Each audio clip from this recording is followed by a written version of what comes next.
Alrighty, so for week 5, learn together my code. Again, you'll see this in my reply. One of the things I'm going to ask is that if you watch this video and you found it helpful, please let me know. I was checking the views from past weeks, and it's not getting a lot of views.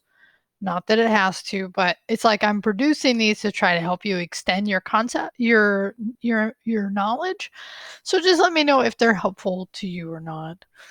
Okay, so for this week, this is my code example. I already have it running in my local live server that I've talked about before. So I'm going to come in here. I'm going to hit inspect. I'm going to go to sources. This is my index HTML. What I really care about is my app.js.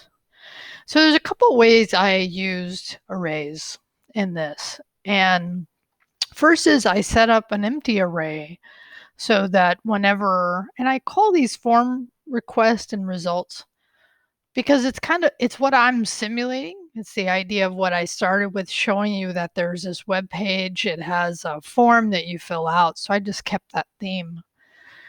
And I ended up moving back to functions instead of just doing methods on objects, just because I wanted to. I wanted to rewrite it. And so I still kept this concept, but let me just kind of slow down here. So what I did is I put my form request into an array, and each entry in that array is an object. So it's an array of objects.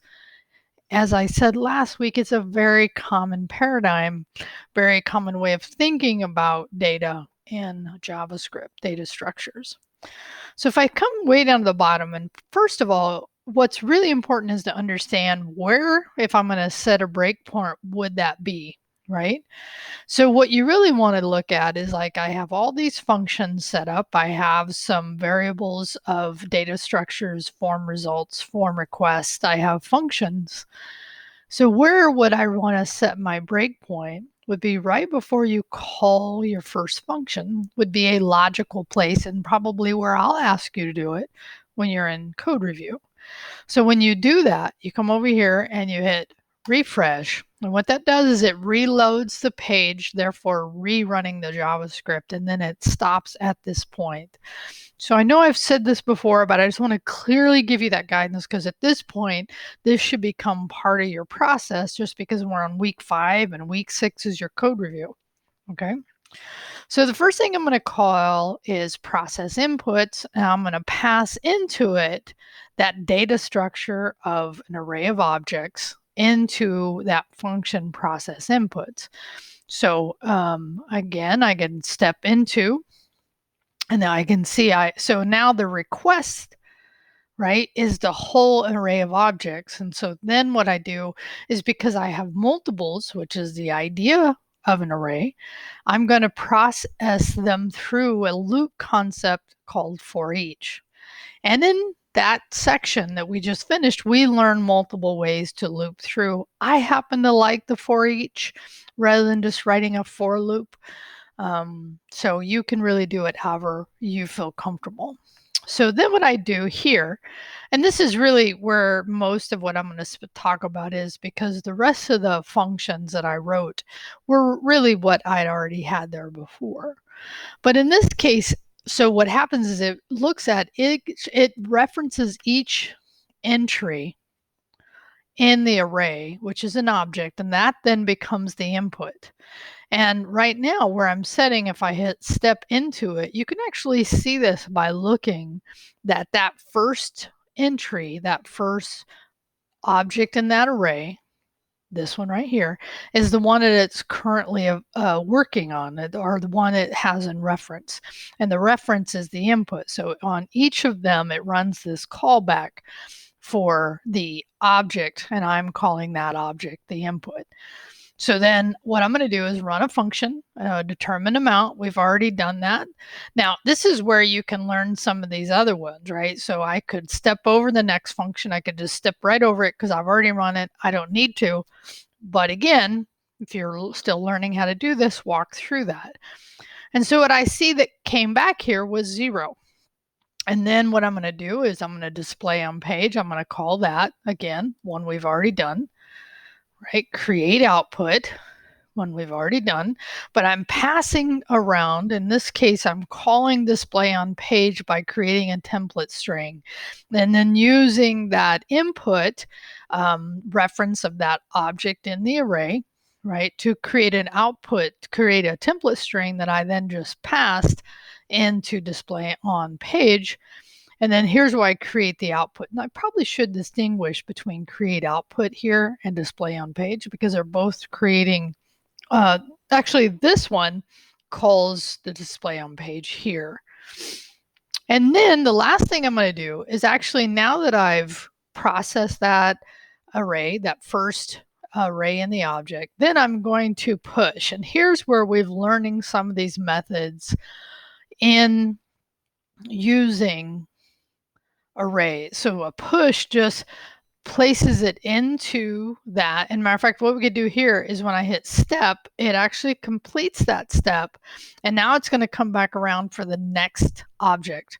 But what I could do is actually see what happens here is that now that form results after I step into that, which is this empty array, now has, because I use the push of the input is the object here.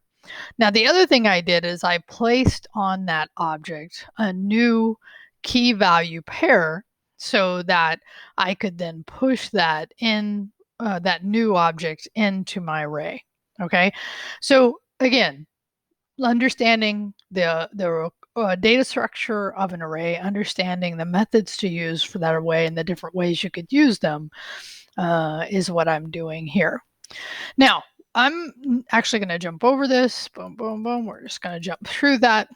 I actually can step into the next function call. There we go. Actually, I can step all the way through that if I want. What I wanted to show you is the last thing that I did. Now, in this last case, once I processed all the inputs, I decided I wanted to write another function in using methods on, I just thought about this, inputs. Yeah, I was just thinking about this. So now what I'm going to do is I'm actually going to run an average check amount. And I'm using it, passing in the form results. So what I want to know is all the forms that I processed, what was the average check amount?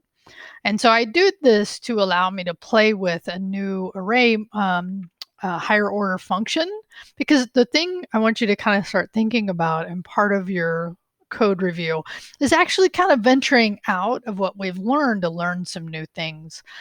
And so in this case, I actually gave a reference to the article where I got a good example. And then, of course, I had to adapt that example for my needs. But what I did here is I called reduce. And what reduce will do is it'll run on each item in the array like a for each, except in this case, it'll actually do some additional things for me. And I told it, okay, the object itself, and this is like generally you see this as an AB, but because I'm referencing that I have objects in an array, I had to change the syntax here to do that. And then this is what's called a arrow function. We'll see this later in the course. And I could have wrote a regular function, but I decided to keep it this way. And then I said, in this case, start at 0 and add all of these check amounts together and then divide by the inputs of the link, which would give me, right, the average. Okay, sum of objects in the array. And actually I should rename this because it's no longer sum, it's actually the average itself. So I'm showing you different ways I've used arrays, okay, in this example. I've shown you setting up arrays on the global space. I've used an array of objects. I've used methods for pushing, right here, pushing the results by then updating what I'm reading for. In other words, what I'm iterating over my object of arrays. I've also modified that each individual object and then pushed that into a new one. And I've used some higher order functions in for arrays in this case inputs, is a form result, like I said before, and done some code that I'm guessing you have not seen and may seem a little complexing when you first look at it. You could do a traditional. I think last time I did an average showed you kind of the long way, but I decided I wanted to do this because I'm going to use this too when I do my dev 0 example, which I will leave you that I'm actually working on. My concept, and I'm going to go over this soon, probably next week, is I wanted to figure out the cost of charging my electric car. So what I did here, and I'm actually going to use that same idea, was I had to determine. There was quite an interesting, matter of fact, I'll show you this. I ended up having, what I did first to figure out the cost was I went through and created an Excel spreadsheet. I kind of break it down by its pieces. And then I moved that into a function that did what I needed. And I'm still refactoring this, but this was a good step for me. The thing I think I'm going to do now is I'm actually going to run a randomize values in here. By the way, this is just a string value. It's actually not the date object, something we'll learn about later. But I think I'm going to randomize 10 or 20 different occurrences of this just to give some fun data rather than to have to make it up here. And then I am going to run that average the way I showed you using the reduce as well. So I'm not done, but I have a good start on my dev 0. I'm using an object to hold some constant values that I'm using. I have a logic, which I'm actually thinking to refactor this into what's called a ternary function, ternary operator. You'll see that. So anyway, I feel good because I got a good start on it. So I hope this helps you kind of see another example of how to use arrays and loops. Again, what I ask is please just let me know if this additional step of doing a video going over my code is helpful to you.